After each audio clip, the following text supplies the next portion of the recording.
Malengi lepak yang khai hen bagi maheiroi lising nimfu mari hen bana apply tawkhiba Indonesia government university gi UPN Veteran Jakarta Full Scholarship Malengi oina maheiroi taran thoi khan bagi manungda India gi oina Manipur dagi sahi 18 khakta ngairiba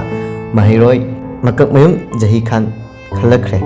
sahi mari makai sel amata changdana graduation tamba fangadoiba asigumlaba scholarship asi internet khaki matengna asigumlaba malengi oba scholarship asi phangba ngamlakhibani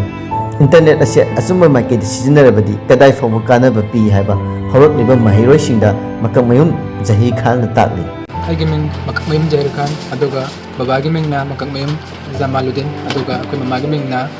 mistress Sayeda aduga koi sinina humne aduga ina tomane aduga aise class 11 12 se Galaxy Institute of Science Lilong ta 2023 da pass out tawe aduga hojik oina BA 5th semester in political science da Lilong Haribu College to Veteran Jakarta na loba high scholarship se ke saum lak thonga tawe first phase second phase third phase na adu first phase na koi document screening ni haiba sida student bigi magi mark amadi extracurricular activities yang kanda mai se result out toba and then second the entrance yani so boda kamai to kana khoi GRE chimene exam ama lei hariba exam da mana ba Indonesia chana ba academic potential test na hariba test to we adugi matung da last round da interview round ni hariba interview round lora matung da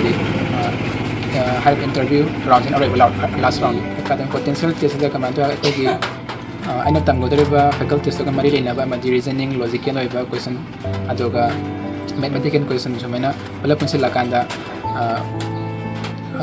sumena question set tawe adoga mase 60 minute ta 75 question magi GRE math exam sa mana base sige saina YouTube ta dum ana class sang matam dum yawa ayamana nimidang do ina preparation ta tawe ba nongtin season na to toraga sun nimidang ga gi sige exam sige si preparation sa ana class shower kanda ma ko se free test yaw ya si kitong ami apps free da tha ba adu ki test ai sanan lawjara gi yangba semento na preparation ta bi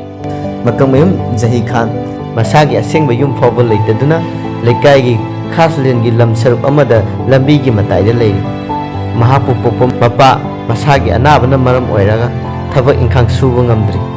mamana pandukan macha amma phamduna amadi Masjena kauna gi oiba potlam khara saduna imung puriba adugum laba imung amani sumana ima parkhade jawre sini dupa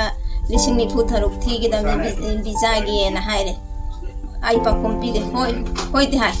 ma ya pam badu ning ba kai khitra na pesa lai de do hai dok tre bai ho chalo nang na chat ke khalaga di chalo ai na ti sal haning da mi adu ana ba ga de pesa na wa ba ga hai mama pa di karim ta suba ngamdre magi abu hida wa to jade magi nong magi hida ki ina dukan masa ma phamjari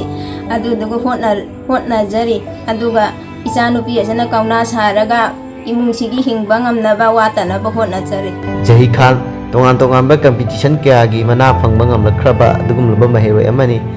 apopina lairik thina tamhanba ngamgani haibagi thajaba udraba Zahir Khan na ngasi phawba scholarship tara tare rom thaduna karamna sencangdana mahi tamgani haiba hiramda kok thadaduna hotnaduna la tare suboina thakiba Russia government gi oiba open door scholarship mahak selection fangki adubu imung manunggi oiba ana ayek yaurokpana maram oiraga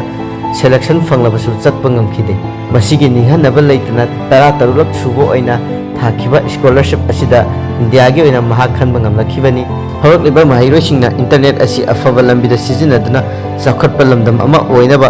horok liba maheiroi ekhoina hotnasi haina makak mayum Zahir Khan na phongdorakli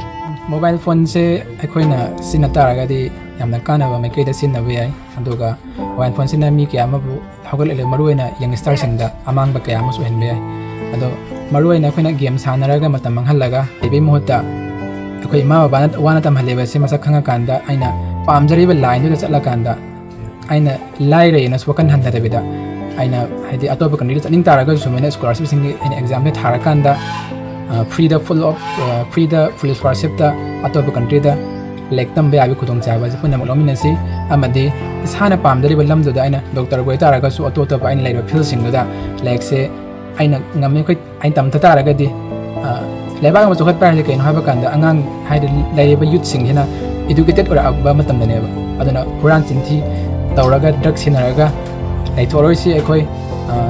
लेरिबा अखोई इमा लेबाक Manipur सिबु चौखटपा माइकैदा like हेबा हेना literacy हेना वांखटपा अदुमनबा मणिपुर अमा मालेम असे सक्ताकपदे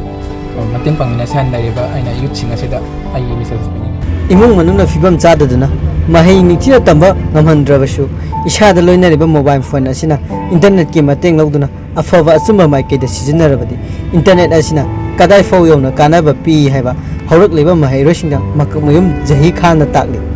हौरकलिबा नहा कया थबक फंगदबगी लेरिबा खुदोंग चादबा येंगदुना जही खाना मफुम फाना महि मसिन तंगनबु मतुं मियोय कया थबक पीनबा पांदबसु थमहौरि चावखटपा मणिपुर म ओहनबदा जही Khan गुंबा maheiroi kya leptana tholakpa mathou tare hiram masigi matangda video journalist rangambga lolena paudam jariba paitong kothogjam elite news lilong lehau khong